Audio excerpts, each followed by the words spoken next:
Welcome again. Today's reading comes from Matthew chapter 13 verse 44, the parable of the hidden treasure. It reads, "The kingdom of heaven is like treasure hidden in a field, which a man found and covered up. Then in his joy he goes and sells all that he has and buys that field." But, what does this mean? Jesus never spoke to us exactly what heaven would look like, nor how we enter it. He only spake about what it is like. In Matthew chapter 25 verse 13 Jesus spake, "Therefore keep watch, because you do not know the day or the hour. For it is just like a man going on a journey, who called his servants and entrusted them with his possessions. To one he gave 5 talents, to another 2 talents, and to another 1 talent, each according to his own ability. And he went on his journey." In Luke chapter 15 verse 7 In the same way, I tell you that there will be more joy in heaven over one sinner who repents than over 99 righteous ones who do not need to repent.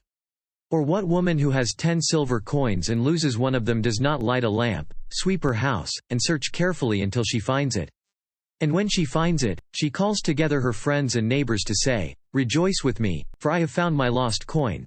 In Matthew chapter 21 verse 27 So they answered, "We do not know."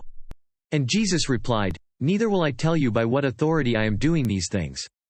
But what do you think? There was a man who had 2 sons. He went to the first one and said, 'Son, go and work today in the vineyard.' 'I will not,' he replied. But later he changed his mind and went, and in this case, treasure hidden in a field. It is joy of what God has planned for us that we should drive us to sell all we have to buy that field. In this case, be able to go to heaven.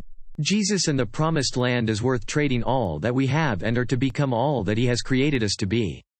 In 1 John chapter 4 verse 3 it says, "And every spirit that does not confess Jesus is not from God. This is the spirit of the Antichrist, which you have heard is coming and which is already in the world at this time. You, little children, are from God and have overcome them, because greater is he who is in you than he who is in the world. They are of the world. That is why they speak from the world's perspective, and the world listens to them." The only way to know what that is to sell everything we have, our current way of life, and follow him with our whole heart, turning over our lives to our new King. To simplify what I spoke, Jesus said the kingdom of heaven is so wonderful that once you see it, you will give up everything you own, you desire, want and need to go there. The idea of buying represents the fact that if it were for sale, then you would do whatever you could to obtain it. Heaven is within your reach, it depends on what you want to do to see it, to be part of the numbers when the saints go marching in. As Jesus said in John chapter 14 verse 6, "I am the way and the truth and the life. No one comes to the Father except through me." To be part of heaven you must follow the laws and teachings of Christ. There then you will be able to enter heaven. That will do it for today. I hope you will return next week.